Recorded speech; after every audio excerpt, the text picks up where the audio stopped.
sticking to Trump for a moment, does it bother you that he's a 34 count felon? Does it bother you that he's a liable sexual abuser? Does it bother you that over 25 women have accused him of sexual assault or rape, including his ex-wife in court documents? You're a family man. Does any of that stuff bother you at all? Well, I'll tell you what bothers me is the weaponization of the judicial system. And I think that's what we see here right now. And most of this, you talk about the 34 count felony, you know, that was put on display, you know, just within the last year because the Democrats don't want Trump to run again. And so if you look at Letitia James and the fact that this Attorney General of New York completely ran on the fact that she wanted to get Trump. She didn't run on policy. She ran on the promise of getting Trump. And so you think it was all fixed? You think it was all fixed and the jury was fixed and the judge was fixed and it was all a sham? Is that what I'm getting from you? Yeah, I believe it was. And I believe it is. So the jury's decision wasn't based on evidence. You think they were paid off by somebody, or explain that to me? I just think people went in there with ideology and say, look, I hate Trump. I'm not going to be the one to vote in his favor. I think people, look, we're in a big political divide in our country. And so, you know, whether or not we'll ever come together, I don't know. I hope we do it one day at some point, but we get into the point where you're not voting for the best interests of the country. You're voting against somebody because you don't like them or that you completely hate them. And so, you know, the whole rape thing, I mean, look, I mean, I'm not saying he did it and I'm not saying he didn't do it because I don't know, but you know, it is. And people will say all day long that, you know, I mean, anybody can come out and say they did something to somebody without any proof. We saw that with Kavanaugh.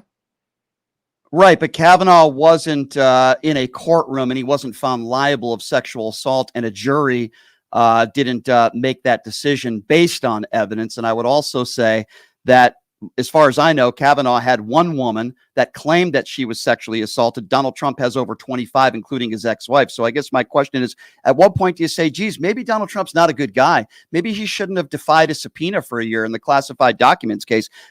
You know, 5 kids with 3 different women. He's never been faithful to one of them. Maybe some of this stuff is true, or are you saying the fix is in with all of this stuff? Oh, look, I just feel like we live in a society where it's easy to make a claim about sexual assault or whatever. And I apologize about the line here. So that's okay. No problem. You know, that we live in a day and age where it's easy to make a claim against somebody. It's easy to say, hey, I have this proof. And, they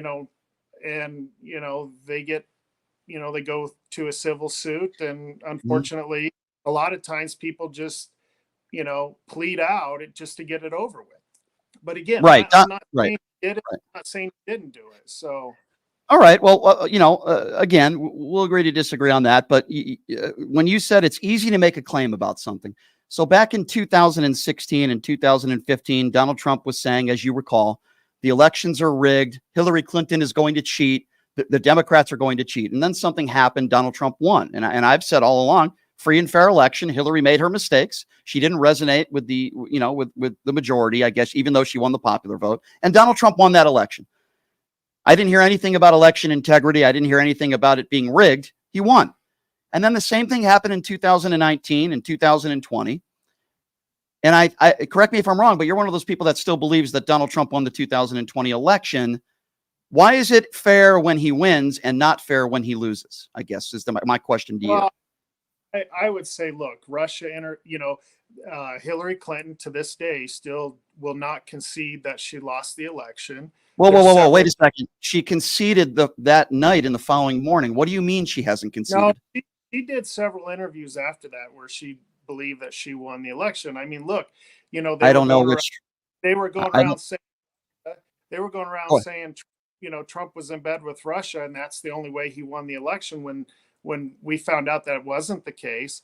In terms of 2020, yeah, I mean, if you look at the states in question, I mean, you have tens of thousands of hundreds of thousands of votes coming in late at night when the facilities are supposed to be closed because, they closed it down for the night, but yet ballots were still being counted. And look, Right. Those even were mail-in ballots. Right. Correct. Those were mail-in ballots. even Trump's attorney general at the time did say, that there was fraud in the election. Actually, that's not what he said. In fact, he said he thought Donald Trump's comments about the election being stolen were not true, and he was full of BS. He said that under oath, by the way, in a deposition.